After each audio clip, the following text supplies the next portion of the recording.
talk about the highlights thing a little bit because that tees it up perfectly.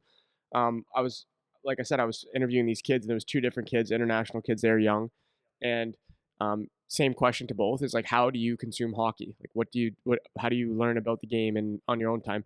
And it's for both of them. It was primarily YouTube highlights. That's what we watch, and of course, that's what you watch. That's what's most It's fun to exciting. watch, It's right? awesome.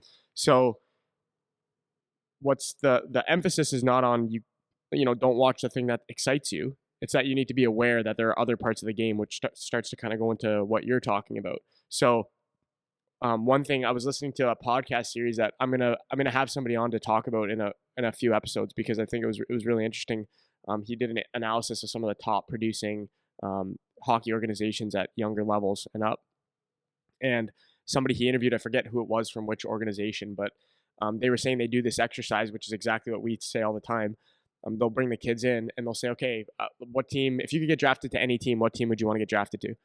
Let's say the one example he used was Chicago Blackhawks, and this was back, let's say when they were top end team. So he's like, okay, so I take this kid, I show him the Chicago Blackhawks roster, and I say, okay, here's their roster. Whose spot on this team are you going to take? Is it Jonathan Toews, Patrick Kane, Marian Hossa, Dustin Bufflin? This was when they had their super team. Sharp, Yeah, Keith. Sharp Keith. So you tell me, and they do this with the kids. Like, you tell me which guy you think you have a chance of taking. Do you think you're going to take Tave's spot? All of them will say no. Kane, no. And they do this exercise so they can actually see, okay, so then how can you get picked on this team? What are you going to do? And this is what starts to introduce them to that mindset of focusing on other things that aren't just McKinnon getting a hat trick on the highlight reel, because that's cool. If you can do that, sweet. If you can't, that doesn't mean there's nothing that you can do to get there.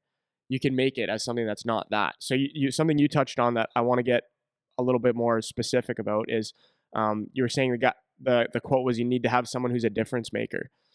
And a lot of times you say, okay, a difference maker is this guy, is McDavid, obviously. Okay, can you give some examples or give some examples or details or characteristics of players, like what makes a difference maker? Like, what are some ways you can be a difference maker without being that guy, kind of thing?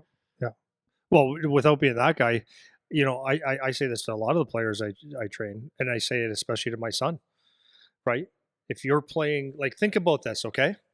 If you would like to get noticed, if you would like to get scouted, and you're playing against, give me Macklin Celebrini, he's going to go first overall, and you're playing against him, or you're going whatever OHL, CHL player that's a top guy, and you're middle of the pack, right? You just don't have that, right?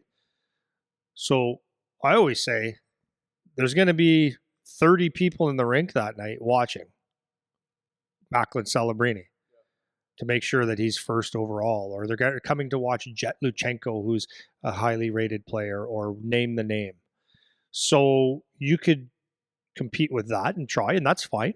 Or when you're playing against him, you could be the guy that is always glued to him, or you're always shutting him down, or making his life miserable, or pissing him off. And then all of a sudden, you're a difference maker.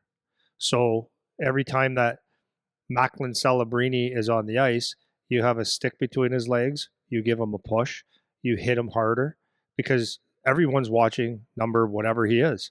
And if every time number whatever he is on, or they see Celebrini on the back, and your number is beside him doing something to frustrate him, to shut him down, to irritate him, that's getting noticed. Now, he still might get his goal, 2 goals, whatever, and have a great game, but you're right beside him the whole time. Do that every night against every best player on every team. Guess who's noticed now, right? And then not only look who's noticed, but look who does it on a consistent basis, and all of a sudden you might get known for being that. Yeah. So there's one. Yeah, I love that. That's such a good strategy too, because it's just not emphasized. Like, the value on that is not emphasized, and this is where, again, we were talking with these kids, and their first thing is, I want to watch the highlights, because you want to be that player, and that's good. Like, strive to be that guy. That's awesome. But it takes nothing away from you to also develop a secondary skill set or another focus where you can always be useful. Because even, if you play on I just remember back to when I played AAA growing up, we sucked. So if we went and played any team, we were probably getting smacked. Even if I'm one of the better players, it's gonna be a it's gonna be a bad game because one good player against five good players, it's a tough night, you know. But if I can still do something to be useful, even in that situation, then I'm always going to be standing out to some degree, right? It might not be my shot, my goals, my drive the net, my whatever, because this opponent that I'm facing is just much better.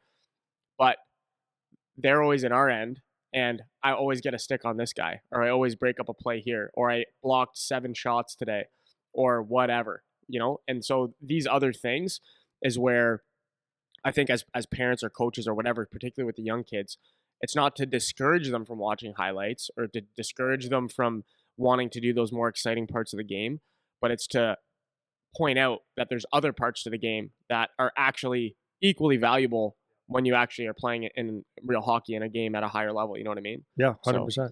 so Yeah. anything else on that before I keep No, it and I was going? just going to say, like, maybe it's so insignificant to most people, but you pissed off whatever the star is enough to have him take a 2 minute penalty. That's better than him being on the ice, And it's just interesting. And then that's why you try to find a role that could be productive and something that you can do consistently, and then you can always work on your other skills. Like, it's always okay to be a better player.